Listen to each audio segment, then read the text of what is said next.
দেখ ময়লা ডাস্টবিনে এত একটা রুটি ফেলাই দিছে, মানুষের মনে হয় টাকা পয়সা বেশি হয়ে গেছে, খাবার যেমনি যেমনি অপচয় করে। কি সুন্দর ভালো একটা রুটি ফেলাই দিছে, এত ভালো একটা রুটি ফেলাই দিছে, মানে অপচয়কারী দেখলে মন চায় লাইটতে উঠে মানুষকে রিয়ালে দিতে। এই বন্ধু ভালো আছো তুই? ধর রুটি খা, তোর লেগে এনেছি। হ্যাঁ খা। শালার কম বন্ধু, অপচয়কারী মানুষ কি ভালা? আমার বল, দেশে 2 দিন পর লাগবে দুর্ভিক্ষ, এই দুর্ভিক্ষটা মানুষ যদি এরকম অপচয় করে, কম বন্ধু ভালা? টাকা পয়সা আছে, তোর পকেটে কয় টাকা আছে? আমার নিজের পকেটে তো মাত্র 5 টাকা আছে। আর মানুষ মানে যেমন খাবার অপচয় করে, এটা অপচয় করে, এটা অপচয় করে। মানুষ দেখ কত কত টাকা মানুষ রাস্তাঘাটে ফালাই দিতেছে, কত কত টাকা যেমন মানুষ রাস্তাঘাটে শেষ করি ফেলে। এগুলো কি উচিত তুই কহ বন্ধু?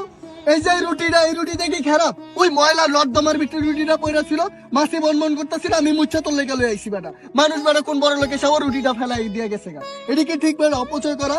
এই যে তুই রুটিটা খাইতেছ, তোর ভরণ পোষণ হইতেছে না বেটা, মানুষ বুঝে না বেটা। আবার যদি ময়লায় যদি কিছু পাই তোর রান্না খাওয়া মুনি, রুটিটা ভালো আছে খা।